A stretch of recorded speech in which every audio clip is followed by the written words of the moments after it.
எசேக்கியேலுடைய புஸ்தகம் 18வது அதிகாரம் 8-9 வசனத்தை வாசிங்க. வட்டிக்கு கொடாமலும் பொலிசை வாங்காமலும் அநியாயத்துக்கு தன் கையை விலக்கி மனிதருக்குள்ள வழக்கை உண்மையாய் தீர்த்து என் கட்டளைகளின்படி நடந்து. நல்ல கவனிங்க. வட்டிக்கு கொடாமலும் பொலிசை வாங்காமலும், அதுக்கு மேல எல்லாம் வாங்குறது இப்படி எல்லாம் நிறைய பேர் இருக்காங்க இல்லையா, நிறைய இப்படி எல்லாம் நடந்துட்டு இருக்குது. அதான் பொலிசை வாங்காமலும் அநியாயத்துக்கு தன் கையை விலக்கி. நம்ம எதை விளக்கணும்?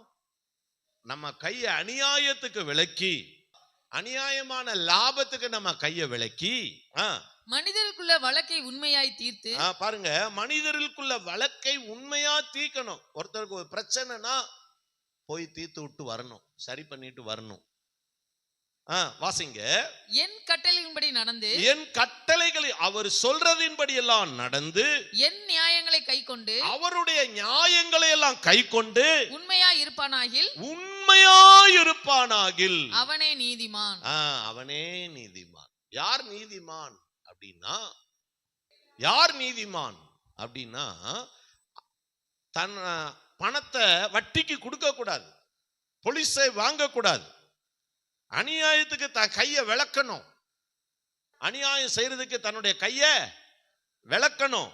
அது மாத்திரம் இல்ல, மனிதர்களுக்குள்ள வழக்கு பிரச்சனைகளை உண்மையா உட்கார்ந்து தீர்க்கணும். இங்கிட்டு காசு வாங்கிக்கிட்டு, இல்ல இங்கிட்டு சொந்தக்காரனுங்கிறதுனால, இங்கிட்டு அம்மாங்கிறதுனால, இங்கிட்டு மனைவிங்கிறதுனால, அங்கிட்டு புருஷங்கிறதுனால, அங்கிட்டு புள்ளங்கிறதுனால நீ பேசக்கூடாது. நீதியை பேசணும்.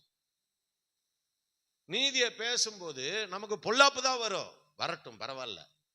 நான்லாம் நீதியை பேசும்போது நிறைய பொல்லாப்பு அடைஞ்சிருக்கிறேன்.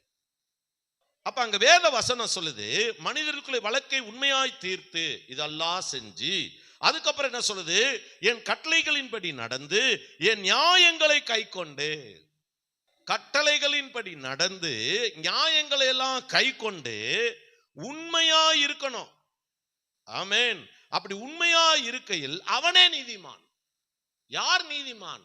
நீதிமானுக்கு என்ன குவாலிஃபிகேஷன் அப்படின்னா, இதுதான் குவாலிஃபிகேஷன்.